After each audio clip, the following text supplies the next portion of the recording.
de esta novela, ha sido calificada esta novela total. Es una novela total. ¿Quién lo dijo? Claro que sí. Además, ¿quién lo dijo? Néstor de la Llana. No, Vargas Llosa, otro también. Nobel, amigo enemigo de Gabriel García Márquez, y dijo, es la novela total. Es que es una novela total, claro que sí. ¿Pero por qué? Porque es una novela que es una novela de creación y destrucción, las dos cosas. Tiene, en las primeras líneas, crea el mundo, crea Macondo. O sea, es como bíblica, ¿no? Tiene una cosa muy bíblica, claro que sí. De hecho, cuando en las primeras líneas dice las cosas no tenían nombre y había que nombrarlas apuntando con el dedo. Apuntando con el dedo, sí. Y las ibas nombrando, y después al cierre, ya no es spoiler porque todo el mundo más o menos sabe. Ay, lo está spoileando. Lo estoy spoileando. Claro, todo el mundo sabe que cierra con la destrucción de Macondo, la desaparición directamente. Sí.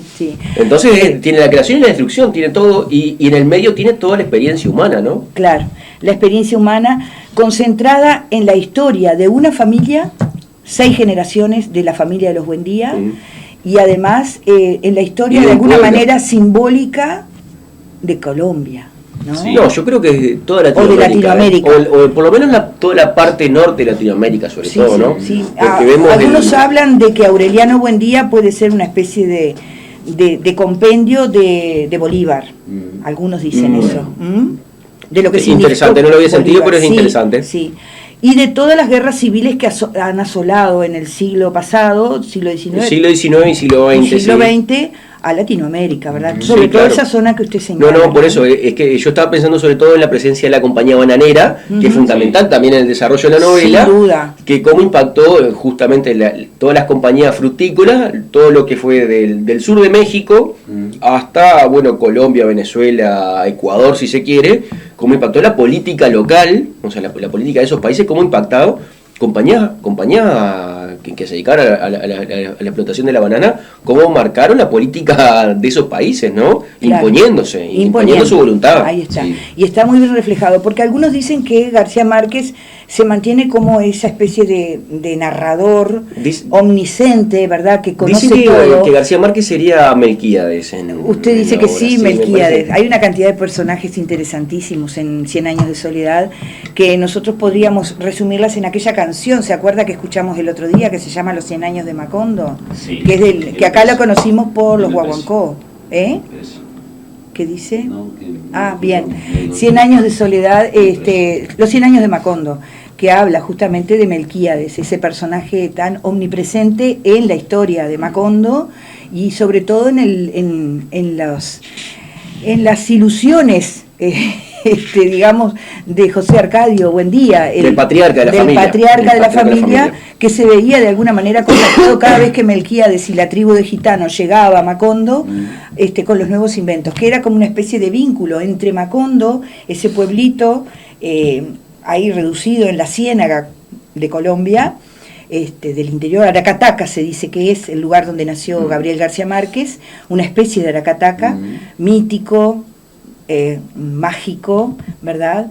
Y que traía los inventos, los adelantos del mundo a Macondo. Y José Arcadio, a través de los ojos de José Arcadio vemos el asombro, ¿no?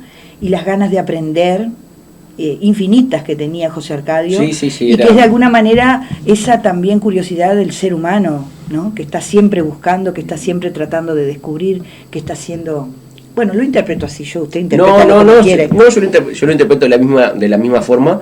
Además, José Arcadio era es una especie de hombre, de hombre descomunal en sus intenciones, en sus apetitos, no tanto como el hijo. El hijo en algunos apetitos, ¿no? En la sed de aventura, en la sed de estar con mujeres, de beber, pero José Arcadio en la sed de conocimiento, pero en la sed también de tener aventura, porque él es el fundador de Macondo. Es el fundador. Después de que pasa una situación trágica, pero además después en determinado momento se quiere ir de Macondo, como que se aburre en Macondo y se quiere ir hasta que Úrsula lo pone en su lugar. Lo pone en su lugar como solamente una mujer lo puede poner a un hombre en su lugar. Con el resto de las mujeres del pueblo, además. Alborota a las mujeres del pueblo. No, pero hay una frase lapidaria que ella le dice al principio de la novela, que le dice,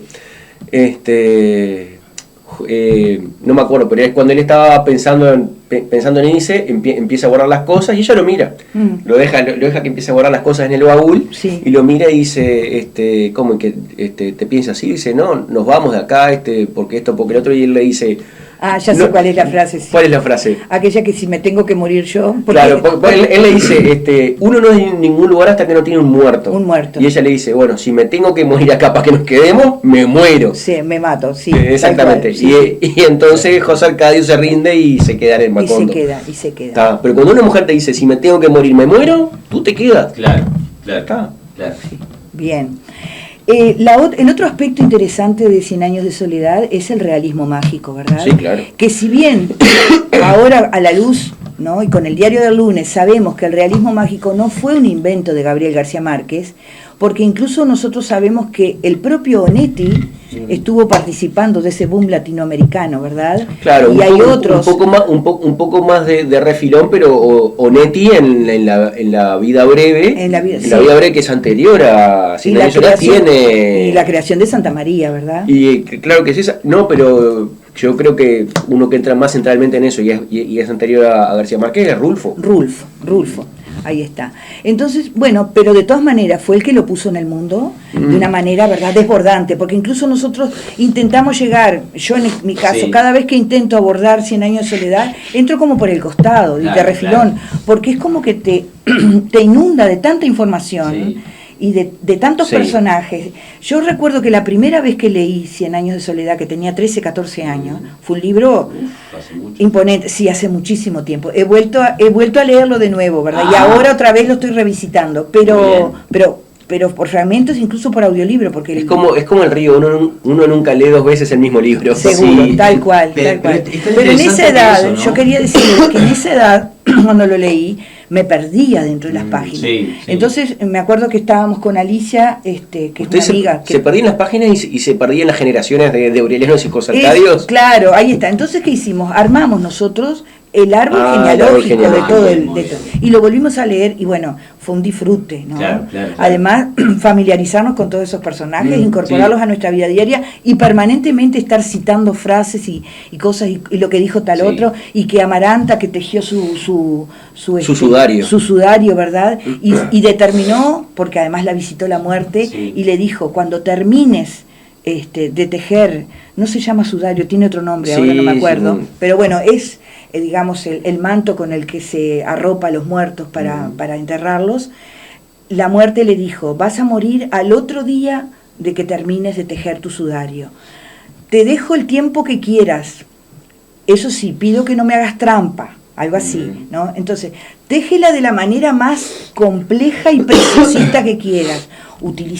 Compró los mejores hilos y lo fue haciendo lenta, pausadamente, pero... No hizo trampa como Penélope. No estaba permitido hacer trampa. Y entonces lo tejió. Lo único que pedía Amaranta, además, en aquel momento, era no morir antes que Rebeca, su rival en el libro. Pero bueno, creo que no tiene esa suerte, ¿no? No recuerdo. Sí, no. Rebeca muere después. Pero lo estamos spoileando. Pero en realidad... es toda una novedad desde la primera página, 100 años de soledad. Te encuentras, porque además cada capítulo, incluso lo podrías leer a la manera de Cortázar, ¿verdad? Empezando por cualquier lado. Es maravilloso, a mí me encanta. Yo creo que tiene uno de los mejores inicios, sin duda. Uno de los mejores inicios de la literatura que yo recuerde, y de los más famosos también, ¿no? Junto en algún lugar de La Mancha, del Quijote, yo creo que y... no sé qué otro libro tiene un comienzo tan famoso como este. Sí, porque además te mete de lleno en la Claro, exactamente, te largan, o sea, no te largan el principio de la historia, sino que ya la historia ha comenzado, y él después hace un retroceso. En todos los capítulos hace eso, además. Y igual tiene algo más que interesante, que cada vez que, tú me decías, lo leí varias veces, bueno, cada vez que uno vuelve a leerlo, redescubre montones de cosas. Es increíble, ¿no? Redescubre, porque es tiene tanta cosa. Sin duda. Es como una telaraña, ¿no? Es realmente muy bueno. Muy buen libro. Y ahora tuve oportunidad además de participar en Montevideo digamos, en el homenaje que le hizo el Teatro Solís a 100 años de soledad y a Macondo durante todo un mes, todo el mes de octubre. El Teatro Solís se vistió de Macondo. Se vistió de Macondo, porque es tal cual. Sí. No solo el Teatro Solís, sino igual otros lugares de Montevideo también, pero sobre todo el Teatro Solís, que desde antes de llegar está, digamos, habitada por una selva que se instaló allí, una ciénaga, con plantas, con lodo allí, con barro, con una especie de lagos ahí, medios... y bueno, y con fotos, y con pinturas, y con cuentos, y con relatos de decenas de escritores latinoamericanos que fueron convocados para esta oportunidad aportar a la revisita de 100 años de soledad. Sabiendo además que quien fue al Teatro Solís esperando encontrar respuestas, lo único que encontró fueron más preguntas y más interrogantes, porque es la presentación de una obra teatral fragmentada, potente, que te deja un montón de cosas sueltas para que tú las armes en tu cabeza como puedas. Entonces realmente, en todo sentido, estuvo lleno el Teatro Solís durante todas las funciones, desde el primer día agotadas las entradas. Yo por suerte conseguí, mi hijo que vive en Montevideo me consiguió entradas para poder ir un día a las 3 de la tarde. Había que entrar además una hora antes para poder conseguir asiento y sentarte donde quisieras, una cosa que yo no sabía, que si no, no hubiera terminado en el gallinero como terminé. Y bueno, y podías ver el hielo, y podías hablar con los gitanos, y te podían adivinar la suerte, y conversar con los distintos personajes que se te venían y se te atravesaban y te ofrecían cosas, y andaba Melquíades por allí, y toda la parafernalia de 100 años de soledad, y después en el exilio. Y había una actriz colgada del techo que era Remedio la Bella. Y había un charco de sangre, un hilo de sangre que iba desde la entrada hasta la cocina de Úrsula para avisar que su hijo José Arcaldo había fallecido. Había sido asesinado. Bien, todo eso precioso. Nosotros también acá mezclando realidad y fantasía. Y nuestras propias interpretaciones de 100 años de soledad. Quiero decir una cosa. Hoy mencionaste a Néstor de la Llana. El pasado viernes fue el acto de colección del IFED, y se hizo un homenaje a profesores y directores del IFED, entre ellos Néstor de la Llana. Estuvo muy bueno. Y creo que esas instancias se deberían hacer más seguido, ¿no? Es una pena que no se difundan. Tú sabes que tenía 2 o 3 compañeros ahí queridísimos míos, que quería ir a acompañarlos el día de su acto de colación. Cumpliendo años, antes de eso, estuvo Fati con nosotros. Fati. Muy buena gestión está haciendo Fati. Está muy bien, muy me encanta, realmente. Una mujer joven, con cabeza abierta. Tengo que ir a buscar el boletín, ellos tienen un boletín donde anuncian, me olvidé mes de ir, porque bueno, tanta cosa. Y están proyectando cosas muy interesantes para el próximo año. Sí. Hablando de un poco, no me quiero olvidar que hace tiempo que viene preparando Netflix, viene preparando la adaptación de 100 años de soledad como una serie. Bueno, yo le quiero decir algo de eso, ¿verdad? Dígalo. Digo, porque hasta ahora la familia de Gabriel García Márquez no había, aprobado distintas versiones de 100 años de soledad. Incluso hay una japonesa. ¿Ah, sí? Sí, hay una japonesa. Ahora no recuerdo cómo es que se llama el director, pero hizo una versión japonesa de 100 años de soledad, que por supuesto Gabriel García Márquez... que por supuesto Gabriel García Márquez, vivo aún, no la aprobó. No la aprobó. Pero es una relectura interesantísima desde la perspectiva japonesa, que estaría bueno verla. Hay, no sé, muchísimas obras de teatro, interpretación y demás, pero usted me está hablando de Netflix. Yo sé que El amor en los tiempos del cólera fue adaptada y es una muy buena película. Una película con canciones, tiene una canción de Shakira. No la he visto, pero hay amores. Pero creo que hace 2 años, en plena pandemia, se anunció esta intención de Netflix. Este año recién se hizo el casting de actores. Pero qué desafío adaptar 100 años de soledad a la pantalla, porque además el universo que uno se imagina siempre acá... Tiene que ser una serie. Tiene que ser una serie, claro. Que película no puede ser. Película no puede ser. La serie, con series va a ser muy linda, porque realmente se agarran solamente... Mira, que hagan la serie solamente tomando personajes. Sí. O simplemente los capítulos. Hablándote un poco... Son 20 capítulos.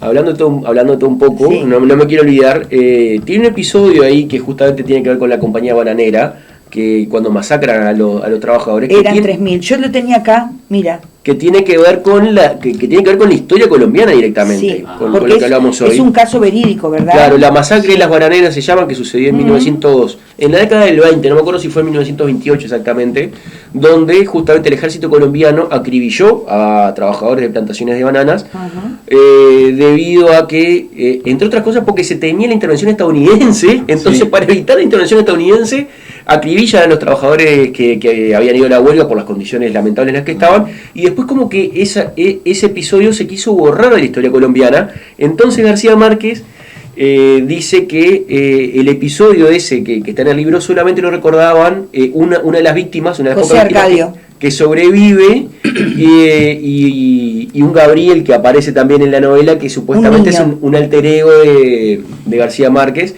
Son los únicos dos que tienen el recuerdo de eso, y todo el resto del pueblo piensa que están mintiendo, que están exagerando. Sí, en la novela justamente José Arcadio, uno de los José Arcadio de los tantos, que estaba allí, digamos, era uno de los dirigentes sindicales, ¿verdad?, que propiciaba la huelga para reivindicar mejores condiciones de trabajo. En determinado momento lo llaman a negociar. Me hace acordar muchísimo a la cantata de Iquique, al hecho de Iquique. Claro, también hubo una Chile cosa parecida, también, ¿verdad? Que llamaron a los obreros a dialogar, vinieron los obreros desde las Pampas del Salitre, y ahí reunidos dieron 5 minutos para irse, y nadie se movió. Y había esa parte del relato es terrible, porque además es como que te mete ahí adentro, ¿verdad?, con la fascinación de la muerte, dice el relato, ¿no? Y hay un niño, había una mujer con 2 niños, y uno de los niños, la mujer le pide que suba sobre sus hombros a José Arcadio, al niño, para que pueda ver mejor. Y ese niño es uno de los sobrevivientes que después, años después, lo sigue contando el tema, y todos dicen que está loco. Exactamente.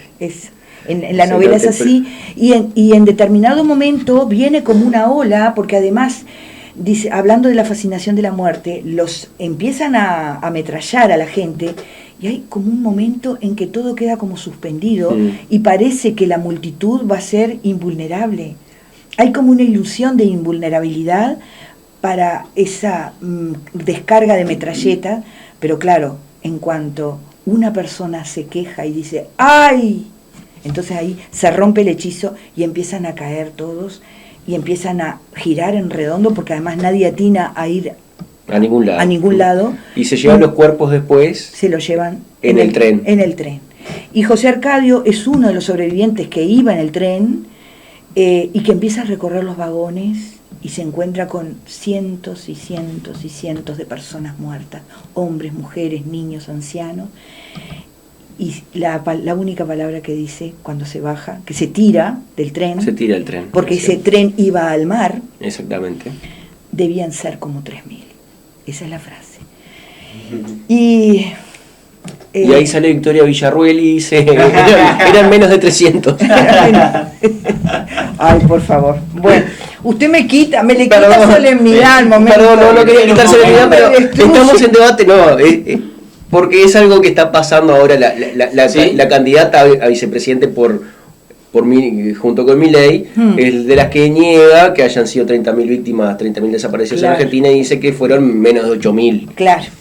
Entonces es lamentable, pero bueno. Y de esto habla justamente 100 años de soledad también, y lo destaca Gabriel García Márquez en una entrevista, cuando habla del olvido por decreto.